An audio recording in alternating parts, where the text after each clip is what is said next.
ka-friendship! Welcome back to my YouTube channel! So, today naman, isi-share ko sa inyo kung ano yung aking day and night skincare regimen. Wow! Siyempre, una kong ginagawa, magwawash ako ng face ko. So, Skin Magical ang gamit kong sabon. So, ayan siya. So, after nga, nagwash na ako ng face. So, ang gagamitin ko naman yung toner. So, Skin Magical din ang gamit kong toner kasi nga, yun ang kahiyang ko. So, nawawala yung pimple ko pag ito ginagamit ko. Kaya, pinaka-maintenance ko na siya. Hindi na ako nagpapalit ng iba. Kasi ito lang yung nakatanggal sa mga pimple ko. So, syempre, ang paggamit niya, lalagay nyo lang sa bulak. So, mga ganyan. No? Tapos, ikukuskus nyo na sa mukha nyo. Ayan.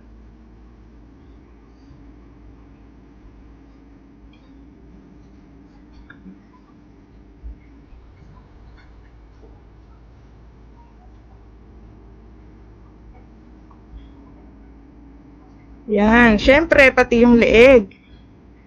Para hindi naman iwan na iwan yung leeg natin, no? Diba? Para hindi yung mukha lang yung maputi. Dapat pati yung leeg natin, tsaka batok maputi din. So, idadamay mo yan. Pati yung tenga. Diba? Para, pantay-pantay sila lahat. O, yan. So, after naman na makapag-toner ako, syempre, pag-aalis tayo, diba? So, ang ginagamit ko sa mukha ko pag pang-araw, so ito, Eye White 3-in-1 Whitening Cream. So, ayan. So, syempre, ang gagawin lang natin, maglalagay lang tayo dyan. So, ako naglalagay ako nito kahit hindi ako nalabas ng bahay. Kasi, para yung mukha natin, parang malasutla. Diba? Para laging fresh na fresh, kahit nasa bahay ka lang, fresh ka pa rin, diba? Kahit na sabihin mong biglang may kumatok dyan sa bahay nyo, o diba, presentable yung mukha mo. Diba? Hindi mo maiiwasan, minsan bigla-bigla na lang may dadating din sa bahay mo. O yung pala, magtatanong lang. Diba?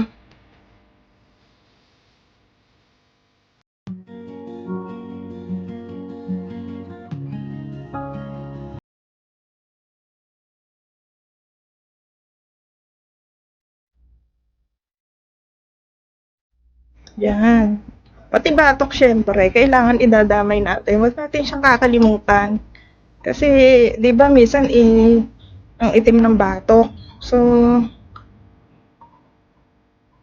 minsan may health issue, mga ganon. So, hindi mo maiiwasan, may tao talagang maitim yung batok niya.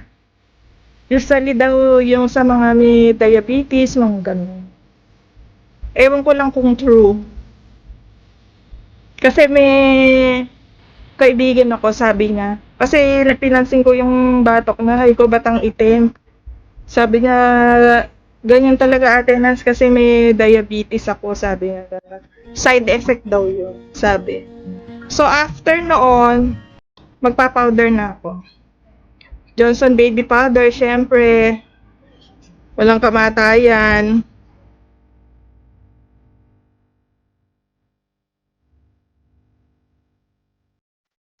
So, yun ang ginagamit ko. Pati di ating leeg.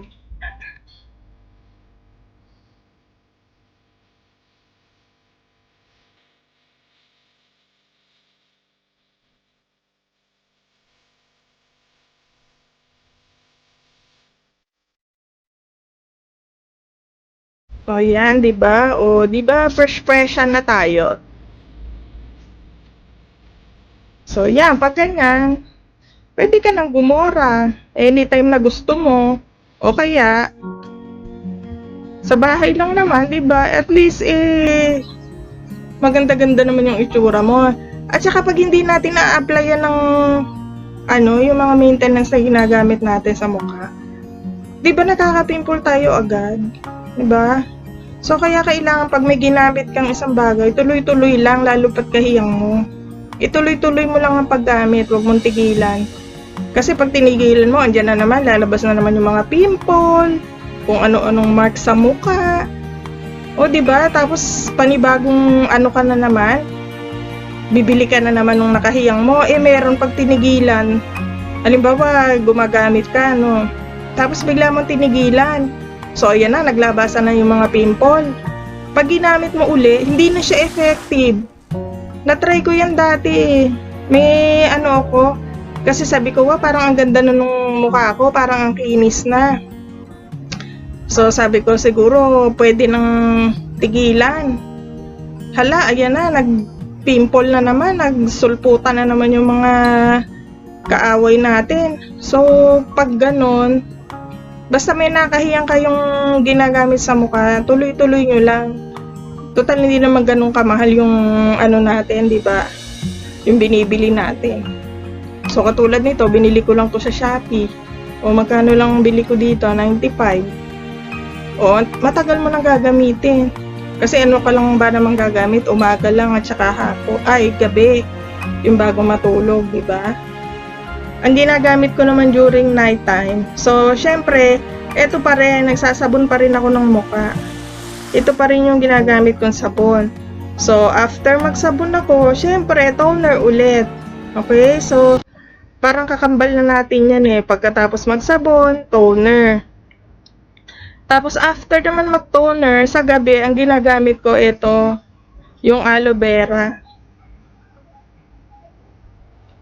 So, di ba napansin nyo, nasa sachet lang. Kasi medyo mahal yung medyo mahal yung nasa tab na ganon. Syempre, mamshi, di ba? Tipid-tipid muna. So, ito lang ang carry ng budget ko ngayon. Inuna ko yung mga dapat at mahalagang bilhin. So, ito naman sa gabi, matipid naman siya. So, i-ano mo lang sa mukha mo. Okay? So, 20 pesos lang yan. O, ang pangalan niya is Folio Aloe Vera Soothing Gel. So, 100% daw siya soothing gel. So, paggabi, ito yung ginagamit ko. After ko mag-toner, so, ito. Pagkagising mo kinabukasan, fresh na fresh ang pakiramdam mo. Okay? Fresh na fresh yung mukha. Kasi dati, yung parang maputi yung mukha ko, pero parang siya, yung parang may butlig-butlig siya. Ewan ko sa inyo kung napapansin nyo rin yun. Maputi siya, pero parang pag ginanyan mo, hindi siya makinis. Parang may nararamdaman ka mga bumpy na parang mga butlig. So, maganda ito gamitin nyo tuwing gabi. Kahit anong aloe vera siguro, basta o kaya kung gusto nyo, bago kayo maglagay ng cream, maglagay muna din kayo nito. Pwede naman. So, para mawala yung mga bukol-bukol sa mukha natin. So, maganda siya. Basta kahit anong aloe vera, kahit anong tatak, ha? Pwede, i-try nyo. So, para matry nyo, yung mga ganito muna bilhin nyo, yung hindi kalalaki muna. Kasi hindi pare-pare yung ng skin natin, di ba? So, may time na kahiyang nung iba, tapos hindi mo naman kahiyang, diba? So, mag-try ka muna, yung mga ganito muna bilhin mo. Buti nga may available silang ganito eh. Diba? Kasi pag wala, mapipilitan ka bumili agad ng malaki. Yung pala, hindi mo naman kahiyang. Diba? So, yun lang mga friendship. See you sa aking next video, ha? Don't forget to subscribe sa aking YouTube channel. Ingat kayo lagi. Bye-bye!